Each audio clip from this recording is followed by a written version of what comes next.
Hello everyone, welcome back to the channel. Today, we're diving deep into a major story coming out of Belarus. Reports suggesting that generals within the military may be turning against President Alexander Lukashenko. The longtime leader, often called Europe's last dictator, is facing what many analysts are describing as the most serious internal threat to his rule since the protests of 2020. This time, however, it's not the people in the streets who may bring change, but his own generals inside the regime. Let's break down what's happening, why it's happening now, and what this could mean for Belarus, Russia, and the wider region. For years, Lukashenko has ruled Belarus with an iron fist. He has crushed dissent, silenced the media, and relied on the loyalty of his security forces to maintain control. But after more than 3 decades in power, cracks are starting to appear within that very foundation. Rumors have been circulating for weeks that some top-ranking officers in the Belarusian military are frustrated, not just with Lukashenko's leadership, but with his growing dependence on Russia and the way he's dragging the country into Moscow's geopolitical games. Since the start of Russia's invasion of Ukraine in 2022, Lukashenko has been walking a dangerous tightrope. On one side, he owes his survival to Vladimir Putin, who propped him up during the mass protests of 2020. On the other side, Belarusian society and many within the military have little desire to become a Russian satellite or be drawn into a war that's not their own. For months, Lukashenko has allowed Russian troops to operate from Belarusian territory, but he has resisted sending his own soldiers into Ukraine. Now, sources suggest that this delicate balancing act is collapsing. Reports indicate that several generals have expressed open dissatisfaction with Lukashenko's decisions, particularly after he agreed to host Russian nuclear weapons on Belarusian soil. For many in the military, this move crossed a line. It effectively turned Belarus into a forward base for Moscow's nuclear ambitions, placing the country directly in the crosshairs of NATO. The generals reportedly see this as reckless and dangerous, especially as tensions rise across Eastern Europe. According to leaked intelligence shared by regional analysts, a faction within the Belarusian general staff has begun quietly discussing alternatives to Lukashenko's leadership. These discussions, while not yet an open rebellion, mark a significant shift in tone. For decades, Lukashenko's power rested on the unwavering loyalty of his generals. If that loyalty wavers, the regime could quickly unravel. The situation has become even more volatile due to the worsening economic crisis in Belarus. Sanctions, inflation, and the exodus of skilled workers have eroded the country's stability. Soldiers' salaries have stagnated, morale is low, and corruption has grown rampant. Many officers reportedly believe Lukashenko's leadership is isolating Belarus from the West while offering no real future under Moscow's shadow. This discontent is spreading quietly but steadily through the ranks. Adding to the tension is the growing mistrust between Lukashenko and his own security services. He has reportedly replaced several key commanders in recent months, fearing they might be too sympathetic to Russia or to reformist factions within the army. Ironically, these purges may be accelerating the very instability he fears. The more he tries to secure his grip, the more resentment builds beneath the surface. The turning point may have been Lukashenko's handling of the Wagner mercenaries after the short-lived rebellion in Russia, led by Yevgeny Prigozhin. When Wagner fighters were relocated to Belarus, Lukashenko presented himself as a peacemaker and power broker. But behind the scenes, many in the Belarusian military were alarmed. They saw the arrival of thousands of Russian mercenaries as a direct challenge to their authority. Reports suggest that several Belarusian officers viewed Wagner's presence as a veiled occupation a sign that Moscow no longer trusted Belarus's own army to remain loyal. After Prigozhin's death, the Wagner Group's operations in Belarus became fragmented. Some fighters integrated into the Belarusian system, while others left. But their brief presence left a lasting impact. The generals reportedly began to question whether Lukashenko was still acting in Belarus's national interest, or merely as Putin's subordinate. That question, who truly controls Belarus, has become increasingly dangerous to ask. Recent intelligence leaks suggest that Russia has been quietly pressuring Lukashenko to formalize Belarus's participation in the war in Ukraine. So far, he has resisted, fearing a backlash from his population and his military, but this resistance is costly. Putin has reportedly grown frustrated, viewing Lukashenko as unreliable and weak.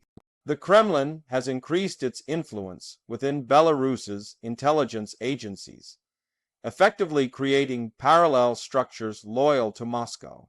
This dual power dynamic has created deep mistrust within the Belarusian state generals, now find themselves caught between loyalty to their own country and pressure from Russia.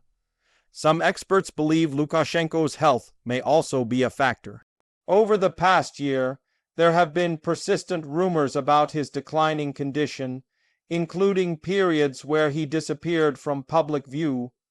Each time, speculation flared that a succession struggle might already be underway behind closed doors. If his health truly is failing, the generals may be positioning themselves for what comes next, a post-Lukashenko Belarus, where control could shift rapidly. Meanwhile, public discontent continues to simmer. Although protests have largely been crushed since 2020, the spirit of resistance hasn't disappeared. Underground movements, cyber activists, and exiled opposition leaders are watching the cracks in the regime closely. If divisions among the generals widen, it could trigger a cascade effect, emboldening those who have been waiting for another chance to challenge Lukashenko's rule. What makes this moment particularly dangerous is that Belarus stands at the intersection of two powerful forces, Russia's imperial ambitions and the West's determination to contain them. Any instability in Minsk immediately reverberates through the entire region. NATO countries like Poland and Lithuania have already strengthened their borders, fearing a potential spillover of unrest or a Russian intervention disguised as stabilization. The EU has also warned that any violent crackdown by Lukashenko would lead to even harsher sanctions. For Lukashenko, the path forward is narrowing. If he leans too far toward Moscow, he risks losing his generals and possibly facing an internal coup. If he tries to distance himself from Putin, he risks losing the only external support keeping his regime afloat. This balancing act cannot continue forever. Some analysts describe it as a ticking time bomb, a regime held together by fear, manipulation, and exhaustion. In recent weeks, social media channels linked to the Belarusian military have been unusually active, sharing cryptic messages about patriotism and defending national sovereignty. While nothing overtly anti-Lukashenko has been said, the subtext is clear. There's growing unease about the country's subservience to Russia. Several mid-ranking officers have reportedly been reassigned or quietly detained for expressing dissent. This indicates that Lukashenko is aware of the threat, but it also shows how widespread the discontent may be. The opposition in exile, led by Svyatlana Tsikhanouskaya, has seized on these reports, calling on Belarusian soldiers to stand with the people, rather than with a dictator. Though she has limited influence inside the country, her message resonates with those who still believe a free Belarus is possible. Western governments, too, are paying attention.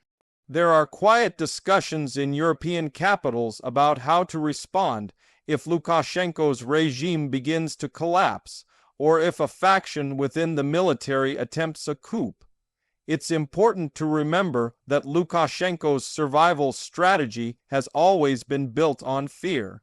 He has mastered the art of playing Russia and the West against each other, of dividing his own elites, and of crushing any opposition before it gains traction.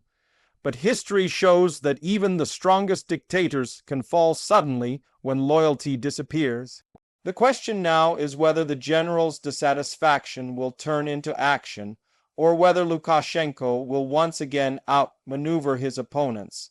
The coming weeks could be crucial.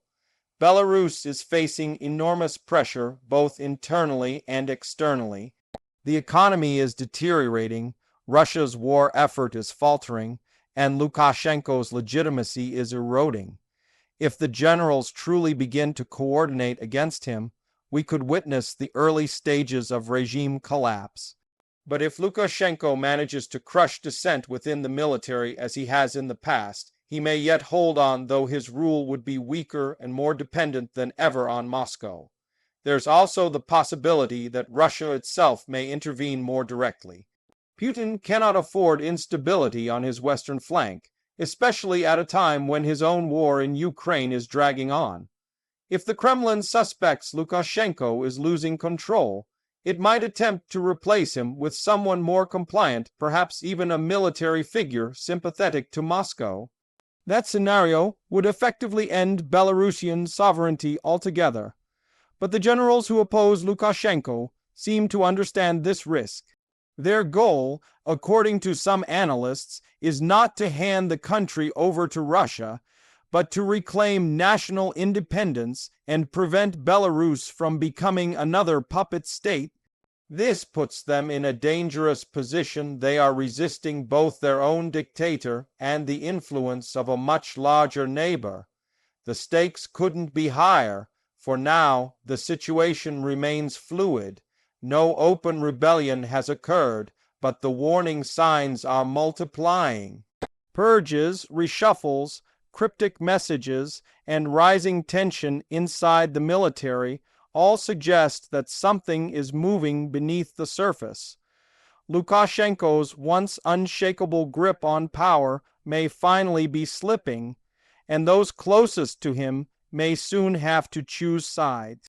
If history is any guide, regimes like this often appear stable right up until the moment they fall. The question is whether Belarus is approaching that moment now. Will Lukashenko find a way to restore control, or will the growing discontent among his generals become the spark that ends his decades-long rule?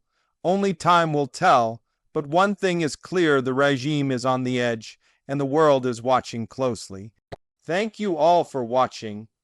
If you found this video informative, don't forget to like, share, and subscribe to the channel for more deep analysis on global politics and current events. Stay tuned for our next video, where we'll continue to follow the dramatic developments in Belarus and what they could mean for the future of Eastern Europe.